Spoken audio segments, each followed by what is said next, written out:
15 সেকেন্ডের ভিডিও দেখে তোমরা মানুষকে জাজ করে দাও যে সেই মানুষটা কেমন, তার ব্যবহার কেমন, কিন্তু তোমরা তার ভিতরটা দেখো না, যে তার সাথে আগে ব্যবহার করে দেখো যে সেই মানুষটা কেমন। এই ভিডিওটা করার আমার কোনো রকমই ইচ্ছা ছিল না, শুধুমাত্র তোমাদের নেগেটিভ কমেন্টের জন্যই আমি এই ভিডিওটা করি। সারাক্ষণ শুয়ে বসে কাটাই বা সবসময় ফোন ঘেঁটে ভিডিও বানাই, এইটাই কিন্তু না। আমার সংসারে অনেক রকম কাজ থাকে, আমার সংসারে রান্না বান্না, বাচ্চা সামলানো, তার সত্ত্বেও আমি ভিডিও করি। এরকম তোমরা করতে এসে তোমরা দেখবে উল্টে পড়ে থাকবে। তাই বলছি 15 সেকেন্ডের ভিডিও দেখে কাউকে জাজমেন্ট করবে না। তোমরাও দেখবে এরকম একটু সংসার সামলে ভিডিও বানিয়ে দেখবে যে কতটা কষ্ট হয়। তার মধ্যে যদি ঘরে একটা বেবি থাকে তাহলে তো আরোই বুঝতে পারবে ঠেলাটা। তাকে খাওয়ানো, ধোয়ানো, স্নান করানো কতটা জ্বালা।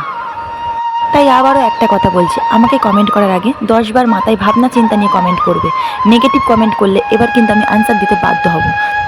ভিডিও বানাচ্ছি বলে তোমরা যা খুশি বলবে যে চুপ করে সহ্য করে নেবো, তা কিন্তু না। তোমাদের ইচ্ছা হয় দেখো, না ইচ্ছা হয় স্কিপ করে চলে যাও। টাটা, বাই বাই, ধন্যবাদ।